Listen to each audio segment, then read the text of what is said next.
राधे राधे आप सभी को। आज हम सुनने जा रहे हैं श्रावण शुक्ल पुत्रदा एकादशी की पावन कथा। एक बार युधिष्ठिर कहने लगे कि हे भगवान, श्रावण शुक्ल एकादशी का क्या नाम है, व्रत करने की विधि तथा इसका महात्म्य कृपा करके कहिए। मधुसूदन श्री कृष्ण कहने लगे कि इस एकादशी का नाम पुत्रदा एकादशी है। अब आप शांतिपूर्वक इसकी कथा सुनिए। इसके सुनने मात्र से ही वाजपेयी यज्ञ का फल मिलता है। द्वापर युग के आरंभ में महिष्मती नाम की एक नगरी थी, जिसमें महिजीत नाम का एक राजा राज्य करता था।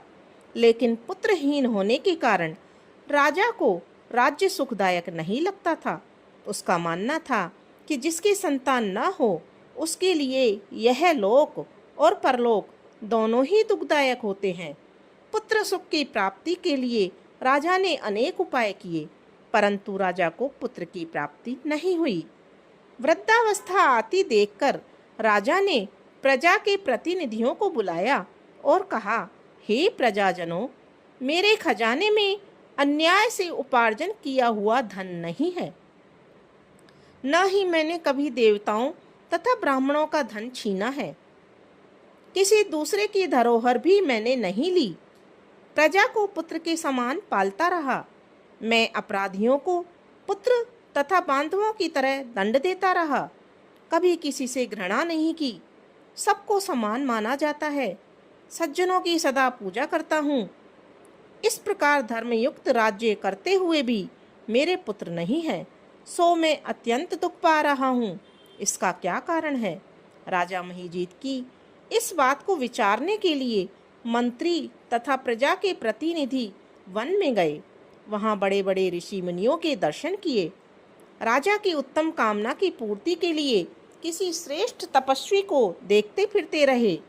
एक आश्रम में उन्होंने एक अत्यंत वयोवृद्ध धर्म के ज्ञाता, बड़े तपस्वी, परमात्मा में मन लगाए हुए, निराहार, जितेंद्रिय, जितात्मा, जित क्रोध, सनातन धर्म के गूढ़ तत्वों को जानने वाले, समस्त शास्त्रों के ज्ञाता महात्मा लोमश मुनि को देखा, जिनका कल्प के व्यतीत होने पर एक रोम गिरता था।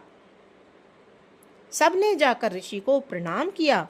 उन लोगों को देखकर मुनि ने पूछा कि आप लोग किस कारण से आए हैं? निसंदेह मैं आप लोगों का हित करूंगा। मेरा जन्म केवल दूसरों के उपकार के लिए ही हुआ है, इसमें संदेह मत करो।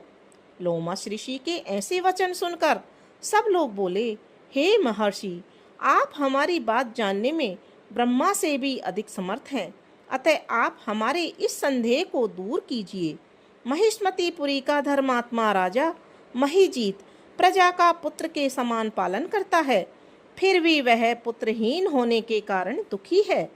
उन लोगों ने आगे कहा कि हम लोग उनकी प्रजा हैं, अतः उनके दुख से हम भी दुखी हैं। आपके दर्शन से हमें पूर्ण विश्वास है कि हमारा यह संकट अवश्य दूर हो जाएगा, क्योंकि महान पुरुषों के दर्शन मात्र से अनेक कष्ट दूर हो जाते हैं। अब आप कृपा करके राजा के पुत्र होने का कोई उपाय बतलाएं। यह वार्ता सुनकर ऋषि ने थोड़ी देर के लिए नेत्र बंद किए और राजा के पूर्व जन्म का वृत्तांत जानकर कहने लगे कि यह राजा पूर्व जन्म में एक निर्धन वैश्य था। निर्धन होने के कारण इसने कई बुरे कर्म किए। यह एक गांव से दूसरे गांव व्यापार करने जाया करता था।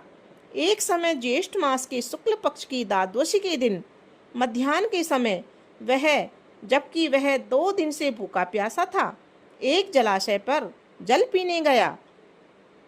उसी स्थान पर एक तत्काल की ब्याई हुई प्यासी गौ भी जल पी रही थी। राजा ने उस प्यासी गाय को जल पीते हुए हटा दिया और स्वयं जल पीने लगा, इसलिए राजा को यह दुख सहना पड़ा है। एकादशी के दिन भूखा रहने से वह राजा हुआ और प्यासी गौ को जल पीते हुए हटाने के कारण पुत्र वियोग का दुख सहना पड़ रहा है। ऐसा सुनकर सब लोग कहने लगे कि हे ऋषि, शास्त्रों में पापों का प्रायश्चित भी लिखा है, अतः जिस प्रकार राजा का यह पाप नष्ट हो जाए, आप ऐसा उपाय बतलाइए।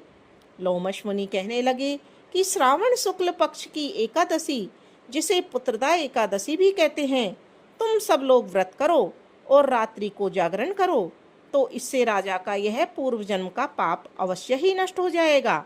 साथ ही राजा को पुत्र की अवश्य ही प्राप्ति होगी। लोमश ऋषि के ऐसे वचन सुनकर मंत्रियों सहित सारी प्रजा नगर को वापस लौट आई।